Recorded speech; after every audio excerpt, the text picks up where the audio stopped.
El Gobierno Nacional anunció un nuevo protocolo en fronteras para detectar y frenar la trata de personas en la Argentina. El Ministerio de Seguridad de la Nación y la Dirección Nacional de Migraciones han anunciado la aprobación del nuevo protocolo para la detección temprana de situaciones de trata de personas en pasos fronterizos, que refuerzan, obviamente, y actualizan las herramientas y procedimientos para la prevención, detección e investigación de este delito, así como la protección y asistencia a sus víctimas.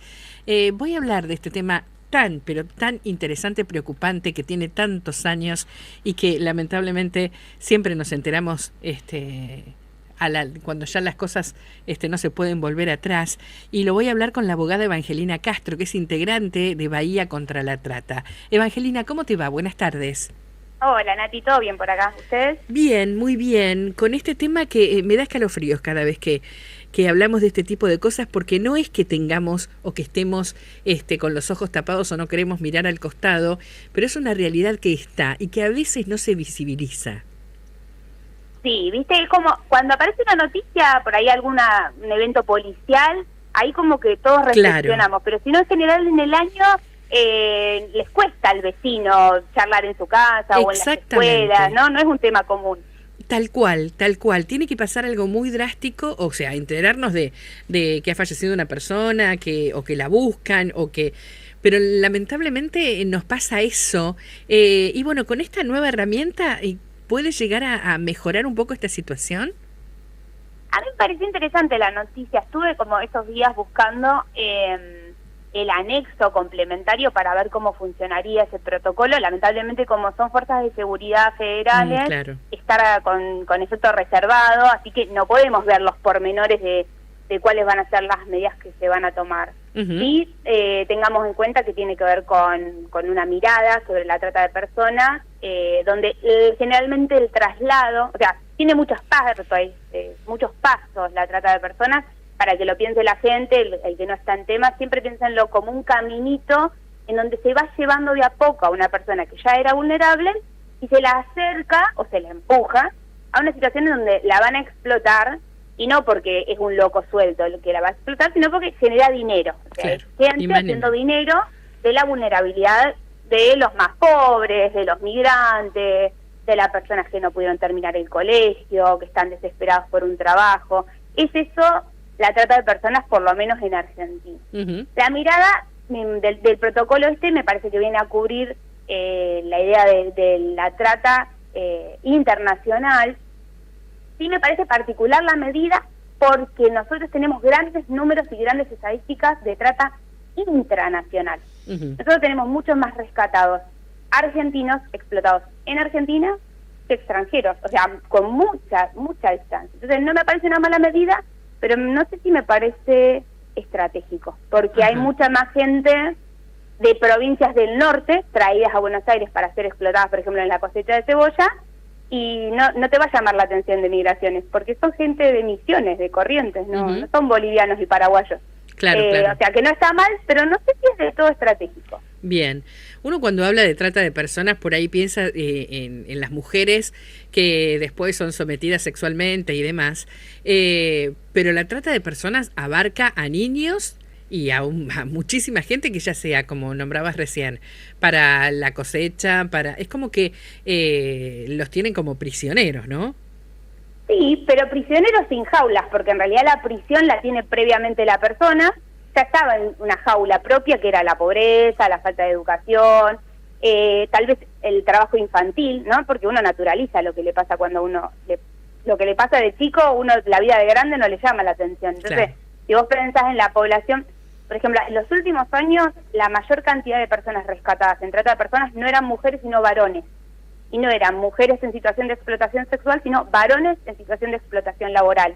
Claro. Entonces, esto es importante porque rompe el mito que nosotros tenemos en la cabeza de pensar en una mujer encerrada en un prostíbulo. Exacto. O sea, que está bueno siempre pensarlo, pero no tiene que ver con la actualidad de la Argentina. Claro, tal cual.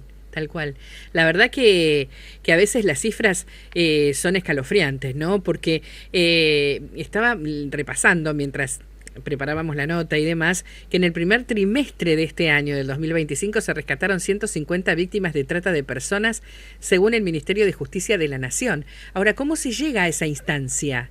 O sea, ¿cómo las rescatan? ¿La persona pide ayuda? ¿Se persigue algo o que alguien ve algo que no le gusta y lo denuncia? ¿Cómo es esta mecánica? La mayoría de las veces no es la víctima la que pide auxilio, es muy pocos los casos en donde la víctima percibe que está sufriendo alguna vulneración a sus derechos, o sea, se constituye como víctima pocas veces. Generalmente la persona, cuando se la rescata, ya estaba tan amansada, ya estaba tan acostumbrada a esa situación de vulneración, que no se percibe víctima de nada. Lo más probable que puede pasar es que los vecinos, alguna institución, las escuelas y los hospitales son las que más juegan este rol, o los espacios de asistencia donde, por ejemplo, una persona se acerca a pedir asistencia económica porque no llega a fin de mes, y la que entrevista, que suele ser una trabajadora social, pregunta un poco más, escucha un poco más, se da cuenta de una actitud muy sumisa, de un discurso tal vez construido, donde se nota que está relatando algo que alguien le dijo que tenía que contestar, y a partir de ahí se tira de un hilito donde descubrís que la otra persona se la está vulnerando, o porque se le está explotando la fuerza de laburo. Pasa mucho acá en la zona, personas que trabajan solamente por techo y comida. Sí. Entonces vos fíjate que no hay nadie encerrado ni nadie secuestrado. Es personas que estaban en situación de calle, muy, muy vulnerables, muy, muy solas, y que alguien le dice, bueno, ahora trabajás todo el día para mí y yo te doy techo. Y eso no es un contrato laboral, no, sí o sí tiene que haber sueldo. Entonces, fíjate las prisiones en donde meten a las personas. Sí, tal cual. Están muy atentos a este tipo de situaciones también. O sea, entre ellos son familias enteras las que por ahí también están en esta situación. Sí, en la explotación laboral es súper común que el varón de la familia le llega una propuesta de trabajo a Corrientes, a Misiones, a Chaco, y se viene para acá a laburar a la cosecha, con la fantasía de que la provincia de Buenos Aires está llena de oportunidades, ¿no? Viste, como que uno construye ideas y en base a eso toma decisiones. Cuando llega acá, hacen trabajar a todo el grupo familiar. Claro. Al papá, a la mamá, a los hijos chiquitos.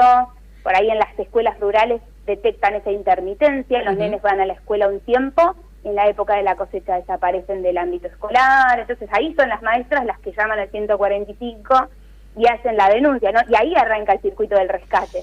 Porque alguien ve, porque alguien escucha, porque a alguien le importa. Es muy poquito probable que una víctima pida ayuda. Claro, tal cual. Ahora, ¿qué pasa con el explotador? Ay, qué difícil que es engancharlo. El explotador es el que se sabe esconder muy bien. Yo hace poco reflexionaba con esto de que ahora casi todo el reclutamiento ocurre por internet.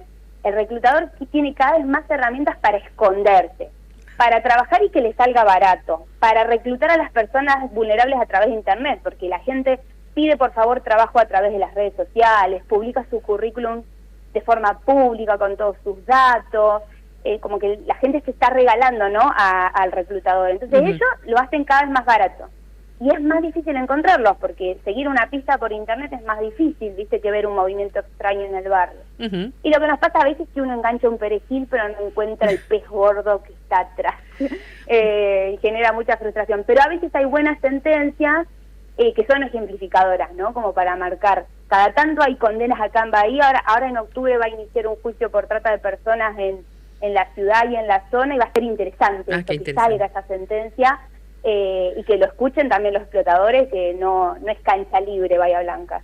Ahora, la misma víctima, en caso de que sea descubierta, ¿no?, que haya alguien como si fuera un colegio, como decías recién en los ejemplos que dabas, se le puede obviamente empezar un juicio porque hay un montón de pruebas y un montón de cosas en cuanto al que ha sido víctima de la trata, ¿no?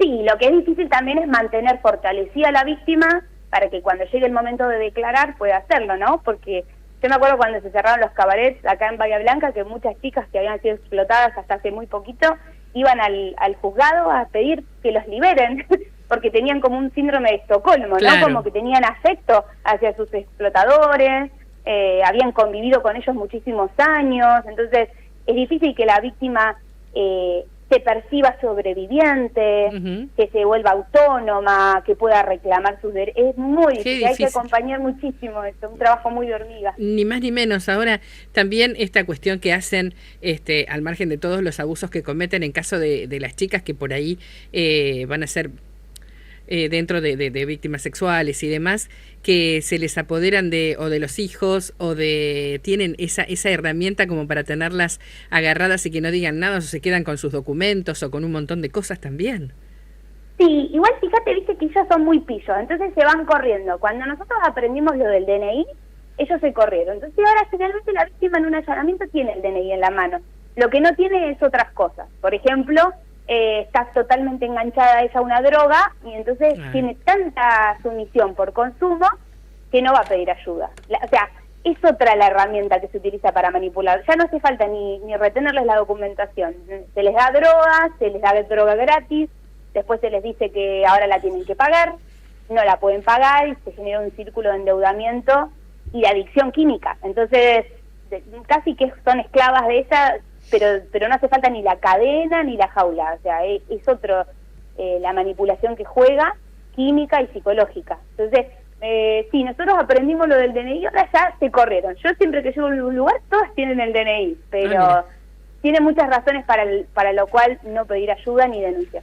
Ahora, ¿con qué te has encontrado que te ha impactado así, al margen de que es impactante todo, ¿no? Todo, por más mínimo que sea el abusar contra las personas, sea como fuere, lo que estábamos hablando recién, pero a vos. Sí. A mí lo que más me da escalofríos es cuando, porque hasta ahora estamos hablando siempre de captación, ¿no? De alguien ajeno a tu vida que aparece y te lleva. A mí lo que más me duele es cuando hay ofrecimiento, cuando es el mismo vínculo familiar el que empuja a la víctima a la situación de explotación, cuando son los padres que entregan a las hijas, las abuelas que entregan a las nietas, los novios que entregan a las chicas, cuando es la gente que te tendría que haber cuidado, la que te empuja a la situación de... Esa es la más horrible, yo me parece que es la que más daño le hace psicológicamente a la víctima, ¿no? Porque donde se mostró vulnerable, la persona aprovechó eso para exprimirla como si fuera una naranja. Creo que son los casos más duros para mí como persona que ayuda, imagino para ella. Sí, ni más ni menos. Al margen de lo que tiene... A ver, ha habido casos que son reincidentes, ¿no? Que vuelven a vulnerarlas en algún momento. Sí, y a las víctimas, por lo pronto, de explotación sexual también les cuesta mucho salir de esa lógica, porque las empiezan a explotar desde la adolescencia, entonces tienen como una tendencia a ponerse en situaciones de peligro de la cual no pueden salir. Por eso hay que ayudar muchísimo, porque si no las explotan, igual entran en circuitos de prostitución, porque medio como que ellas no se sienten útiles en ningún lugar más. Entonces como que son presas muy fáciles para que venga otro y les maneje la guita, les maneje el departamento.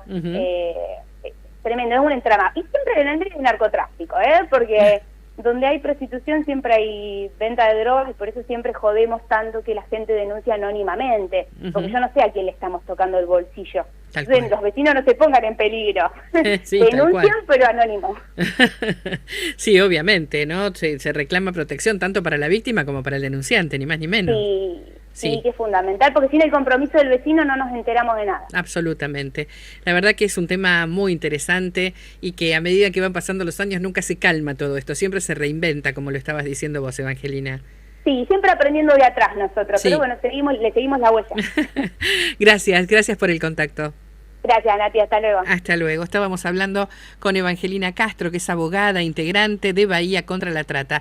Y cualquier persona, así como hablábamos recién, que sepa de alguna situación de estas características o alguna víctima que por ahí está escuchando, no tiene más que comunicarse con la línea 145.